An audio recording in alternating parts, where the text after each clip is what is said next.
Bum bum bum bum ba-da-dum, ba-da-dum bum bum ba-da-dum, ba-da-dum ba-da-dum bum bum bum dum dum bum bum ba-da-dum, ba-da-dum bum bum ba-da-dum, ba-da-dum ba-da-dum bum bum dum, bum bum ba-da-dum bum bum bum, dum bum ba-da-dum bum bum bum, bum bum bum bum bum bum ba-da-dum.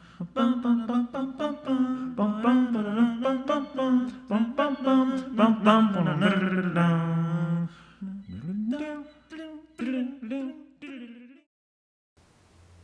Okay, we're rolling.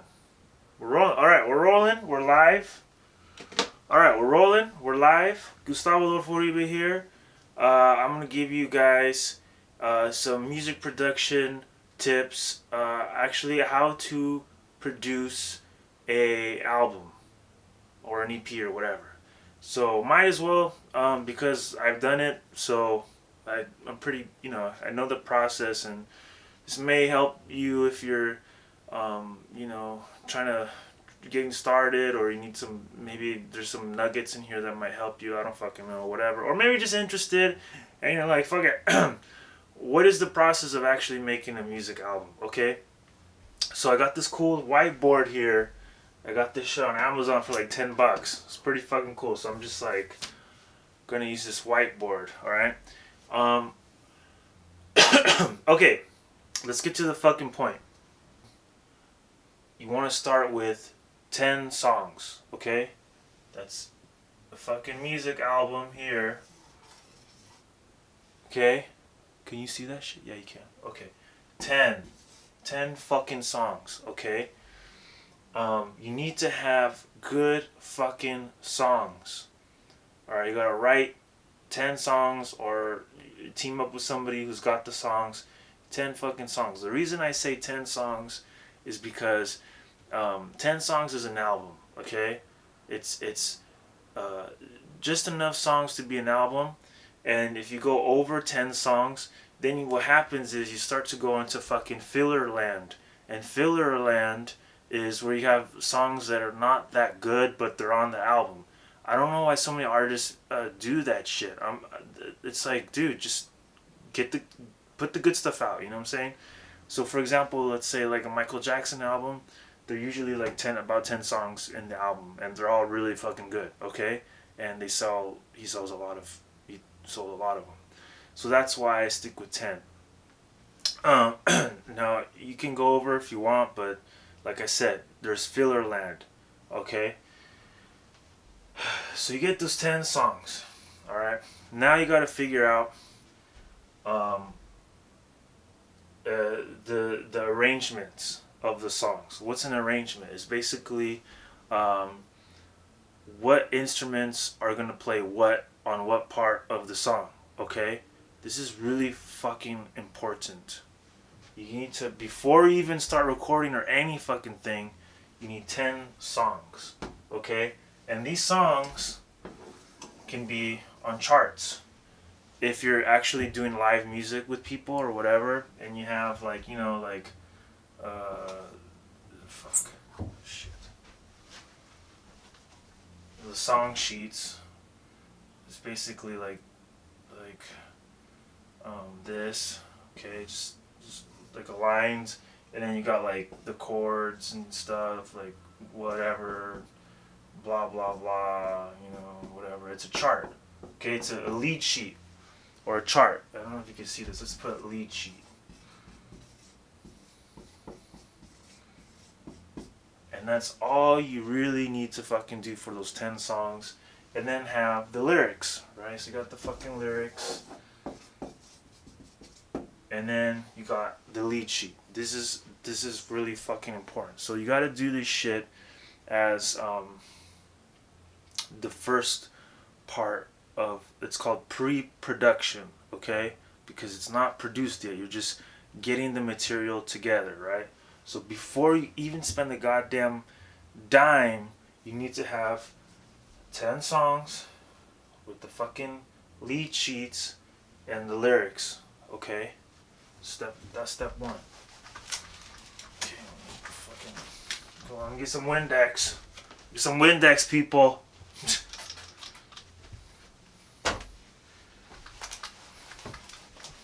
Now for you, if you're a rapper or an R&B person or some shit like that, what you can do now is actually do beat licenses. So you can actually find some cool beats on the internet, pay them for the license to use that, and then you got 10 songs right there. Boom. And you don't have to worry about the songs, lead sheets, or you don't have to worry about that because it's already done for you, okay?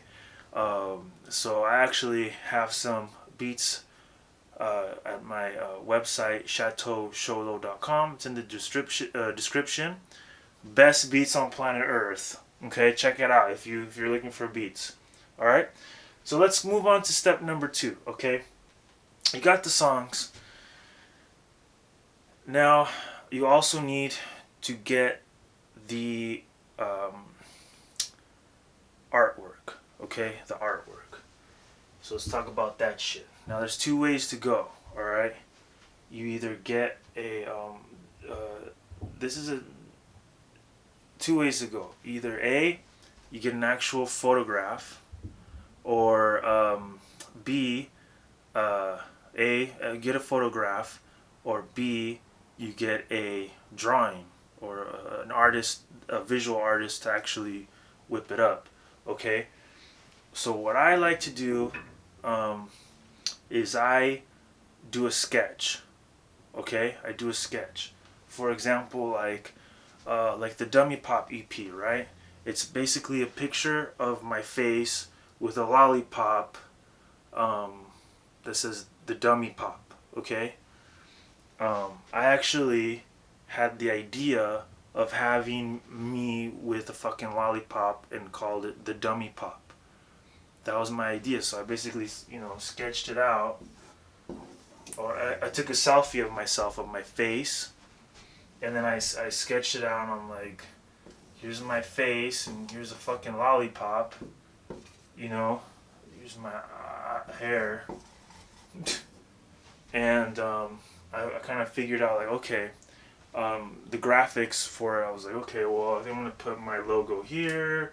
It's going to need some space for the fucking title.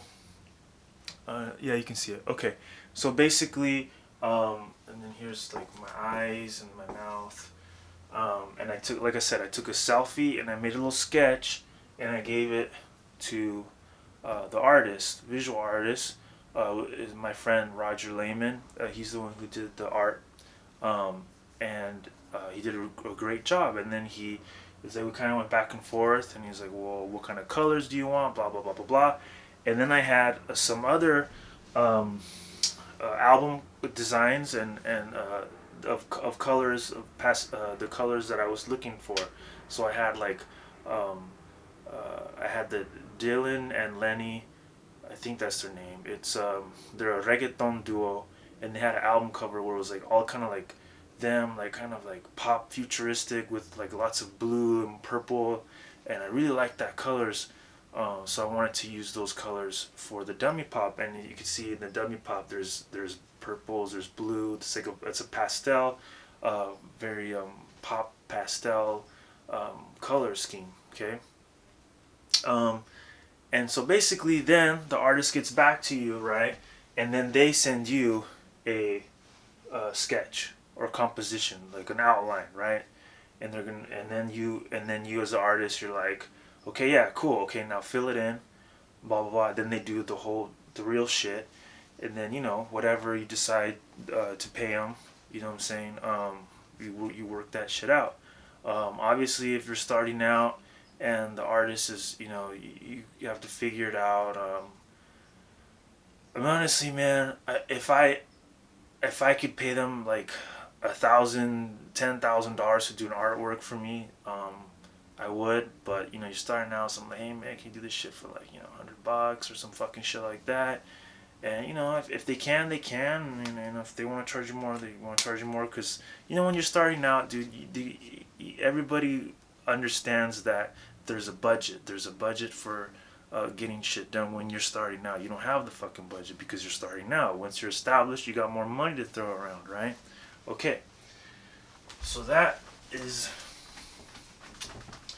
the artwork. So you want to have your 10 songs, and you want to have the album um, artwork already like as pre-production. This is really fucking important because you don't want to like go through the whole fucking recording process and then you're like, well, what's the name of my album or what's the artwork gonna be? Like this is really fucking important. You have to have that shit before the title of the album, the concept of the album, the 10 songs. Okay. Oh, that's another thing. Concept, right? The fucking concept of the album. Fuck. That. Okay, so the concept of the album, okay? This is very important. What the fuck is the concept of album? Now there's a word that they say, concept album. I don't know why they fucking did that. I don't know, man. But just the concept of the album, okay? What you want to do is when you're got your you want to like what are the 10 songs, the arrangements of the 10 songs, and what are the sounds of the songs, and the sonic landscape, if you will, and the themes that you're going to be doing in your album, okay? What are the themes, the sonic landscape. So what you want to do is your album has to have a sonic landscape, meaning that it sounds like it goes together. Like there's similar instrumentations that it goes with, and the themes is similar, but the songs are different because obviously it's a different song. So you want to have it contrast enough so it has its own identity, but you want to have it a cohesive balance. Now there's some albums like Pink Floyd or whatever, well they'll have like 5 songs or something, but they're like 10 minutes or some shit songs. You know, I personally would stay away from that. Just stick to 10 songs that you want to hear on the radio. 10 songs that you want to hear on the radio that sound like they go together. That's what I would recommend you going for, because the Pink Floyd stuff, that's like advanced land. The Beatles and shit, Yellow Summer, that's advanced. That's advanced. You're starting out, you just want to get on the radio and you want to tour and shit. So just keep it simple, alright? Now, so that's important. What the fuck is the concept of the album? The album artwork, your 10 songs, and your concept, the title of the fucking album is very important. You don't want to keep this shit in the last minute. This is like a whole soup of shit, right? That you need to figure out before you get into the fucking recording studio. Now, it's okay if your album artwork is gonna get done at a later time or some shit. As long as you know what the fuck you're doing, you already have your plan.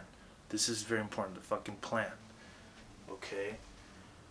If you're gonna have a photograph of you, like a photo shoot, and then just pick the coolest looking picture and have it as your album cover, you can do that, but that's kind of lame, in my opinion. Okay? Because it's been so fucking done before. If you're gonna have a photograph, then it's gotta be like a really fucking cool photograph, and you need to have the concept or the sketch of the photograph before you take the fucking photograph.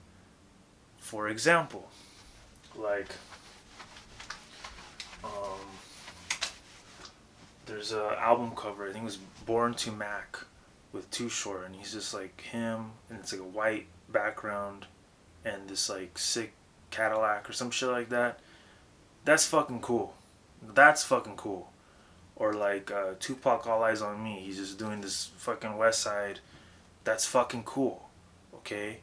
Now that was a photo shoot, and they probably took that picture from the photo shoot, whatever. But, and I don't know if he planned that or not. But the point is that if you do a photograph, it's just got to be a statement. It's got to be fucking cool. You have to try to figure that shit out before you do your album. Okay, so moving on, okay.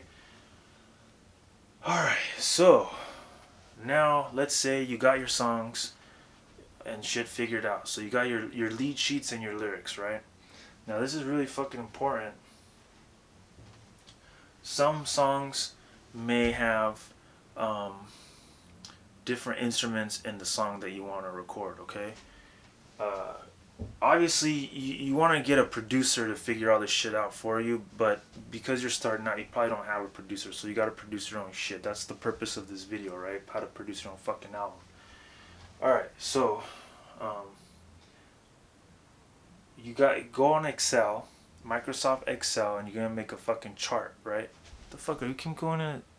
Oh, it's autofocus. So you gotta make a chart, okay? The song titles here, SAS, your 10 songs, and you're gonna make a checklist of what it needs. Does it need a sax? Does it need a guitar? Wait, if I can spell guitar, bass. You know, what does it need? And then you're gonna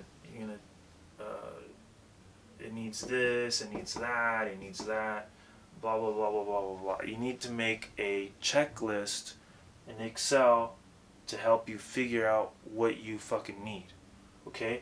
Now once you figure it out, I mean it really depends on each album, like how what kind of instrumentation you're gonna use, but the whole fucking point of this is that you need to figure this shit out before you step into the recording studio. Why? I'll tell you why. Because let's say you got 3 songs that need a live bassist, right? So you got 3 songs, okay? Then if you have it charted out, then you could say, okay, cool. When you go in the recording studio, you get the bassist and they overdub.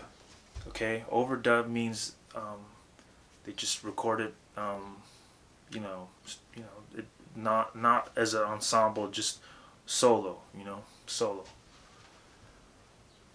And you get these tracks ready, and then when you get in the fucking studio, you got the bassist, and he just knocks them out. Boom, boom, boom. Saves you time and saves you money, because in the studio, they're charged by the hour, or they do block rates or whatever. So you want to make sure when you get in the fucking studio, your tracks are ready to record, and the people can just knock them out, overdubs. All right. Now let's say, they knock them out.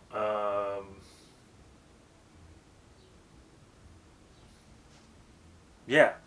Okay. So that's the. Hold on, let me get that Windex. Let me get that fucking Windex here. This is really fucking important, because you need to know how the song is gonna sound, and then you could give it to the musicians if you're gonna do overdubs. In other words, if you're doing like hip hop or some shit, and then you need a bassist, then you do your demo track. You're gonna go to the studio and record the real bassist, or you're gonna plug in the direct whatever to your recording setup. But you want to have a demo. Your vocals, you want to have a demo track, okay? A demo. This is really fucking important, man, because if you go to a studio to record your shit, you need to, with the demo process, what that does is that it saves you time. Okay, you already know what the song, how you're supposed to say the lyrics. You're already used to performing the lyrics. You already know how it's supposed to sound like. So you get in the fucking studio, and you don't have to fucking wonder, oh, what if I say it like that, or what if I do this? What? No. Make your demo track. Just get a Shure 58 mic. Hold on a second. These Shure SM58s, and you just plug it into your audio device, to your computer, and you're at home. So it doesn't have to be like super duper quality. These are like under $100 if I'm not mistaken. And basically just do your demo. How do you want it to sound like?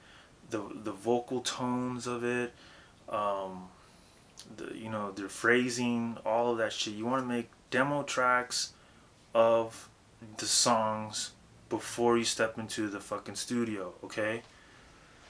It's really fucking important. So anyways, so what do we got? We got the fucking um the demos. Okay. Okay, there's two different ways you can go. Okay, if you're a live band, whatever, then what you want to do is book your studio time and just bang them out, dude. Just bang them out. Um, what they usually do is they'll have like a click track, and then they'll do like the bass and the drums, and they'll get the rhythm tracks going, and then they'll like overdub with the guitars, and then they'll put the vocals and shit like that. And that's one way to do it. Another way to do it is just play live. Play fucking live. Just everybody plays at the same time, with or without a click track. I mean, you don't really need a click track unless you, I mean, I personally don't think that it's that necessary, because sometimes it's cool, man. Like, let's say you're playing a song and you want to slow it down or you want to speed it up or whatever, then you can do that. You don't have a fucking goddamn annoying ass click track. I mean, human beings are pretty good with rhythm. There's a lot of very great drummers and basses and shit that can hold it down without a fucking click track. Okay. So yeah.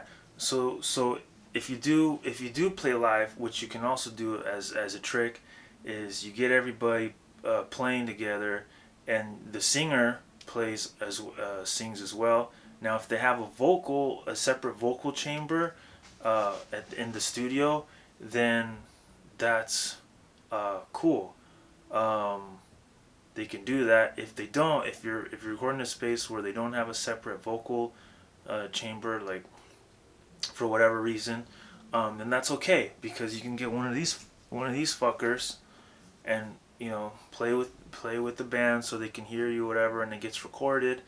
And then what you do is you overdub your vocal part later with either with the better mic or whatever. It doesn't fucking matter. You can overdub it. So basically, you have the music here. Oh shit! Live with your little Shure 58 vocal track, and what we call this is a scratch track. Okay, scratch track. Did I spell that right? I don't know. Fucking scratch track. Okay, why is it a scratch track? Scratch.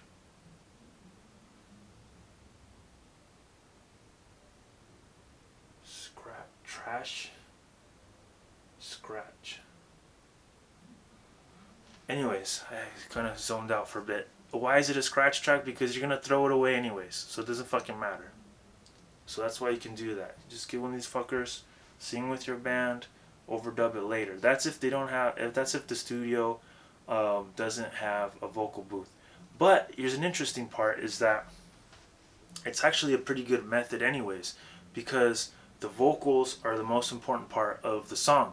So it's actually not a bad idea if you just want to do it that way. You can just record live with the band and do it with this shit, and then that way if the vocalist messes up, it's okay, because it's very easy to mess up. It's like for vocals, because if you don't say the word right, or you forget the fucking word, or you're just a little off pitch on one part, you don't have to like say, hey, stop guys, like let's re-record those whole fucking shit. Just do it with this shit, overdub it later. You can perfect it later, because vocals are the most important part, and they're a pain in the ass to get it right. Okay.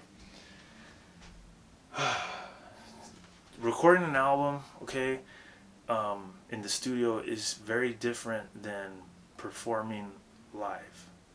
Okay, because everything has to be really precise, really perfect.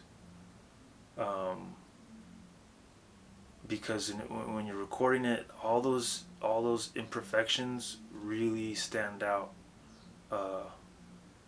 Right away. You press play and there it is. There's that fucking error, and the bad pitch or the wrong note or whatever, and it's gonna pop out. So you have to iron out all those wrinkles before it gets released to the public, right? When you're doing it live, if you do a mistake, it's not a big deal. But like I said, recording an album is actually different.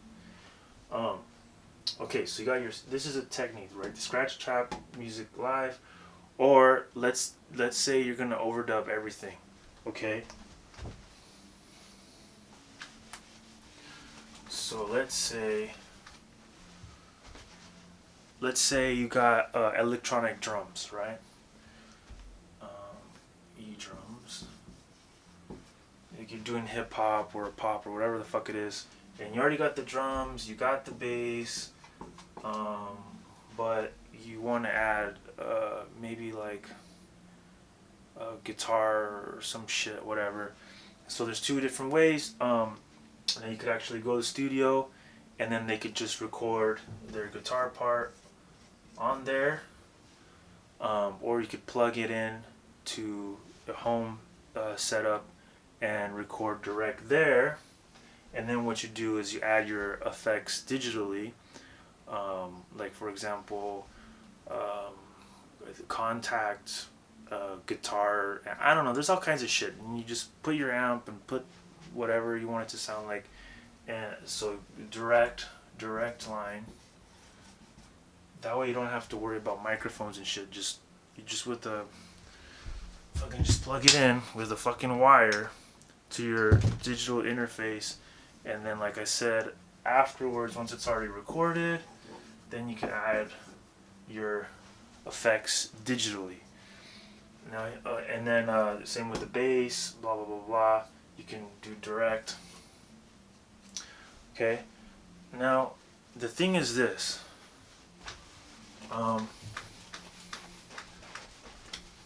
What I'm gonna say is this.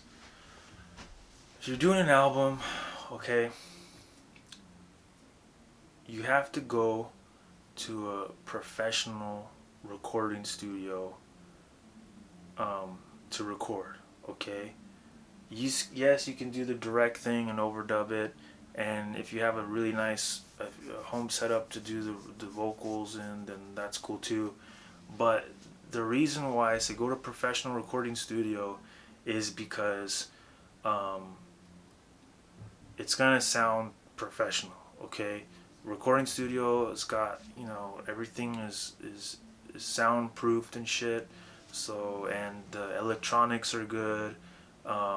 You'd be surprised, man. Like some people try to save money, just bringing recording equipment into like a house or something, or they go to their, they try to record at home somehow.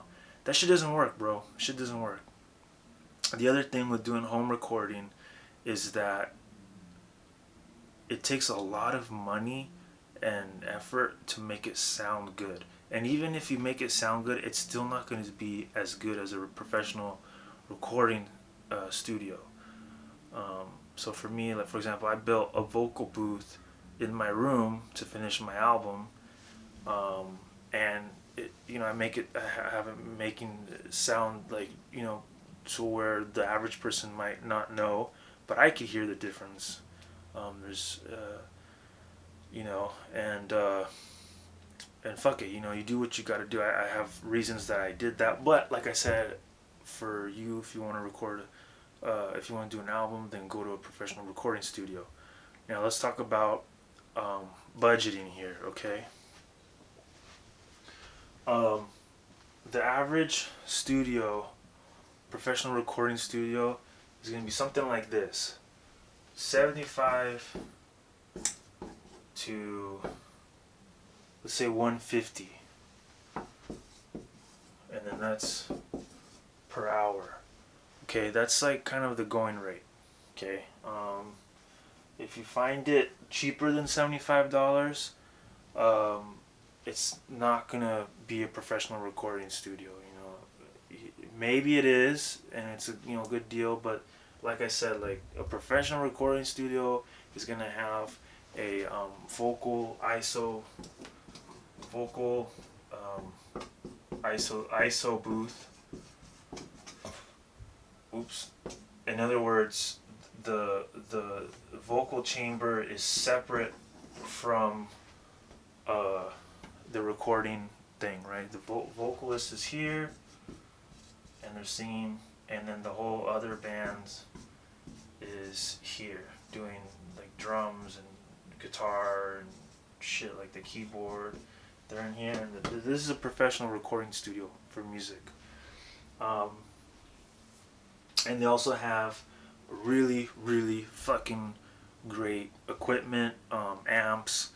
They have really good preamps, really good microphones, blah blah blah blah blah blah. So like I said, 75 to 150 an hour.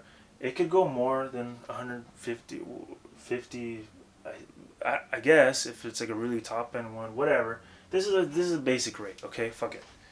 Now they also have that's supposed to be with the engineer. Okay. You need to get it with the house engineer. Don't go to fucking recording studio and not have the house engineer be available, because it's so easy for shit not to work in a recording studio. Either the fucking something's wrong with the goddamn computer, something's wrong with the goddamn plug-in, something's wrong with the goddamn the signal chain is fucked up and they have to fix it. Maybe a fucking microphone is actually broken. All kinds of shit goes wrong. So you need to have an engineer to fix all the stupid shit so you can just do your job and make music, okay? Alright, so that's good, okay? Now, that is the recording stage. And so basically you just go through your chart.